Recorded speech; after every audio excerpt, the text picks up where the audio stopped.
तो चलिए दोस्तों, शाम का टाइम और मैं फिर से अपना डैशबोर्ड लेकर आप लोगों के सामने हाज़िर हूँ। और स्वागत है आप लोगों का फिर से एक बार ट्रेडर बनूंगा चैनल में। और देख सकते हैं अभी भी अपना प्रॉफिट उतना ही दिख रहा है, $15 के ऊपर, बिल्कुल 1% के थोड़ा सा क्रॉस करके ऊपर। और आज भी मैं पे आउट रिक्वेस्ट नहीं कर पाया, और नहीं कर पाने का रीज़न ये है कि KYC अभी तक मेरा पेंडिंग में ही है। तो चलिए आप लोगों को डैशबोर्ड थोड़ा सा दिखाया, तो उसके बाद मैंने कोई भी ट्रेड अभी तक किया नहीं है, क्योंकि मैं वेट कर रहा हूँ कि पहला पे आउट मैं पहले मंगा लूँ, और पे आउट अगर रिसीव हो गया इसके बाद ही मैं इस अकाउंट पर ट्रेड करूँगा। तो चलिए देखिए सब कुछ यहाँ पर पास है। टिक स्कैल्पिंग 2 मिनट के अंदर मैंने कोई भी ट्रेड क्लोज़ नहीं किया है, बस एक ही ट्रेड किया है, तो वही सब है। और देखिए यहाँ पर प्रॉफिट दिख रहा है। देखिए एक ही दिन ट्रेड हुआ है और उसके बाद से कोई भी अभी तक ट्रेड हुआ नहीं है फ़िलहाल में। और दोस्तों आज का वीडियो बनाने का मकसद ये है, मैं आप लोगों को पूरा रूल्स आज क्लियर करके बताने वाला हूँ कि शार्क फंडेड का जो बोल्ट अकाउंट का रूल्स है तो वो कैसा क्या है क्या नहीं है। आप लोग अगर ये अकाउंट ट्रेड करें तो वो गलतियाँ ना करें छोटी मोटी, जो सबको नहीं पता होता है क्या करना चाहिए नहीं करना चाहिए। मुझे भी नहीं पता था, तो मैंने भी थोड़ा बहुत ढूंढ ढांड के देखा, अच्छे से पूरा रूल्स वूल्स पढ़ा, और जो मुझे समझ में नहीं आया उसको नेट में चेक करके देखा क्या होता है क्या नहीं होता है, क्योंकि अपन भी दोस्तों प्रॉपर में नए है अभी। तो मैं नहीं चाहता हूँ कि आप लोग भी छोटा मोटा कोई गलती करके अपना पे आउट गवा बैठे। तो चलिए शुरू करते हैं। तो देखिए सबसे पहला रूल है यहाँ पर ड्रॉ डाउन का लिमिट, ये समझना बहुत ही ज़रूरी है। अपन दिन में 3% लॉस कर सकते हैं और ओवरऑल हमको लिमिट मिलता है 4% लॉस करने का, यानी। तो चलते हैं नेक्स्ट स्लाइड में। तो देखिए दोस्तों 1% का यहाँ पर मैक्सिमम लॉस का लिमिट है, यानी आप अगर एक ट्रेड लेंगे 2 ट्रेड लेंगे तो भी वो एक ही ट्रेड के हिसाब से काउंट होगा। अगर आपका लॉस कभी भी 1% को क्रॉस करता है तो आपका अकाउंट वही पे ब्रीच हो जाएगा, ठीक है। वहाँ पर कोई मतलब टाइम का कोई इशू नहीं है, कुछ भी नहीं है, बिल्कुल 1% क्रॉस नहीं करना चाहिए। तो इसके हिसाब से आप लोगों को स्टॉप लॉस प्लेस करना है। तो इन्होंने एक वैलिडिटी पीरियड रखा है जो कि 30 दिनों का है। अगर आप लोग शार्क फंडेड का बोल्ट अकाउंट बाय करते हैं तो वो सिर्फ 30 दिनों के लिए वैलिड रहेगा। 30 दिन बाद अकाउंट अपने आप ही ख़त्म हो जाएगा। और डेली पे आउट्स इन लोग दे रहे हैं। अगर आप ट्रेडिंग करेंगे तो हर 24 घंटे में आप पे आउट रिक्वेस्ट कर सकते हैं, अगर आपने उनका पे आउट का क्राइटेरिया पास कर लिया उसके बाद।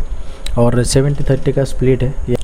और एक रूल है इसमें इक्विटी कुशन का। इक्विटी कुशन का मतलब है कि आपका अकाउंट जहाँ से शुरू हुआ था और आपने कुछ प्रॉफिट बनाया है, तो आपको ध्यान में ये चीज़ रखना है कि प्रॉफिट को थोड़ा सा बचा कर आपको पे आउट के लिए रिक्वेस्ट डालना है। और अगर प्रॉफिट थोड़ा सा भी नहीं बचा रहता है और आपने रिक्वेस्ट डाल दिया है तो उस दिन आपको कोशिश ये करना है कि आपको उस दिन ट्रेड नहीं करना है। क्यों? अगर समझ के चलिए आपने 2% का प्रॉफिट बनाया है और आपने रिक्वेस्ट डाल दिया पे आउट का, तो उस दिन के लिए जो है आपका 2% उसमें काउंट हो जाएगा कि आपने 2% बनाया है करके, ठीक है। लेकिन आपके पास अभी लॉस का लिमिट बचेगा सिर्फ 1%। तो प्रोहिबिटेड स्ट्रैटेजीज़, कुछ चीज़ें इन लोगों ने बैन करके रखा है। बैन बोले तो उसको आप यूज़ नहीं कर सकते। तो वो क्या है देखिए, नो लेयरिंग ट्रेड्स, यानी 2 से ज़्यादा ट्रेड आप लोगों को एक टाइम पे ऊपर नहीं करना है, ठीक है।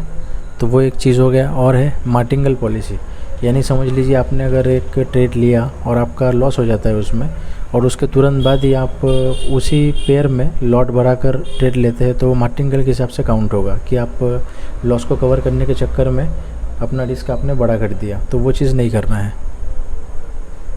टिक स्कैल्पिंग रिस्ट्रिक्शन, जो कि 2 मिनट्स के अंदर आपको ध्यान रखना है कि कोई ट्रेड्स क्लोज नहीं होना चाहिए, चाहे वो टीपी हिट हो या फिर स्टॉप लॉस हिट हो।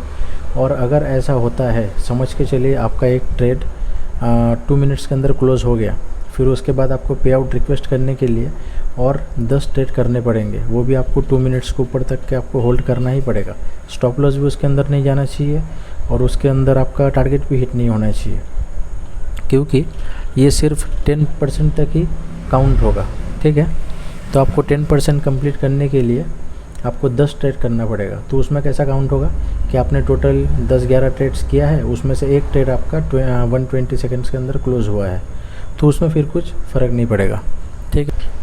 और है नो आर्बिट्रेज ट्रेडिंग, यानी इसमें कैसा है, जो सेम टाइप के पेयर्स होते हैं, जैसे कि यहाँ पर एग्जांपल दिया हुआ है EUR USD और GBP USD, यानी ये एक ही टाइप का पेयर्स हो गए, ये सब एक ही डायरेक्शन में चलते हैं, ठीक है। तो इसमें आपको क्या करना है, ऐसी पेयर्स में आप लोगों को अपोजिट डायरेक्शन में ट्रेड नहीं ओपन करना है एक ही टाइम पे।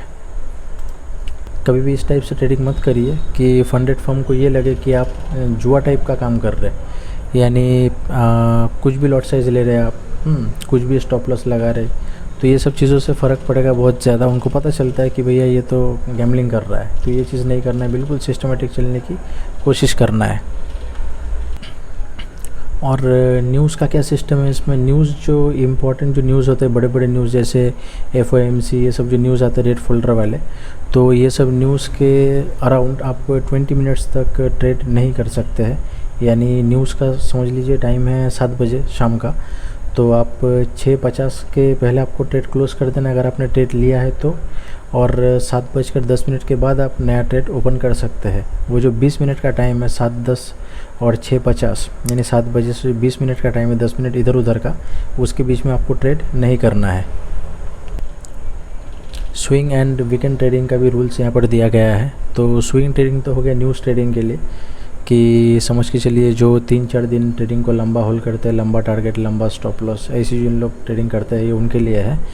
तो इसका क्या सिस्टम है कि हाई इम्पैक्ट न्यूज़ अगर है तो उसके 5 घंटे पहले अगर आपने पोजीशन बनाया है तो फिर न्यूज़ में वो काउंट होगा कि न्यूज़ की वजह से उसको कोई इफ़ेक्ट नहीं पड़ेगा, ठीक है। और no weekend holding, weekend holding का कोई सिस्टम ही नहीं है। जैसा फ्राइडे को गोल्ड क्लोज़ होता है, मार्केट ज़्यादातर क्लोज़ होता है फ्राइडे को, तो आपको ऐसा कोई ट्रेड नहीं लेना है कि फ्राइडे को मार्केट क्लोज़ हो गया, आपका ट्रेड भी होल्ड हो गया, अभी मंडे को खुलेगा तो तब देखा जाएगा, लेकिन आपका अकाउंट तब तक के ब्रीच हो जाएगा। तो देखिए ये थे सारे rules shark funded bolt account को ट्रेड करने के लिए। जितना मुझे अभी तक पता चला है उनके FAQs में मैंने सब कुछ देखा और आप लोगों को सब कुछ समझा कर बताया जितना हो सके। तो दोस्तों अगर आप लोग ये वाला अकाउंट बाय करते हैं, वैसे रेकमेंड मैं नहीं कर रहा, ये वीडियो सिर्फ एक एजुकेशनल पर्पज़ के लिए था, ताकि आप लोगों को पता चले कि क्या कुछ रूल्स है क्या नहीं है। और अगर आप लोग अकाउंट लेना चाहते हैं तो आप लोगों को इस बात का ध्यान रखना पड़ेगा कि इसमें रिस्क है। कोई भी अकाउंट लीजिए आप, उसमें तो रिस्क है ही, तो अपने हिसाब से सोच समझ के आप लोग काम करिए।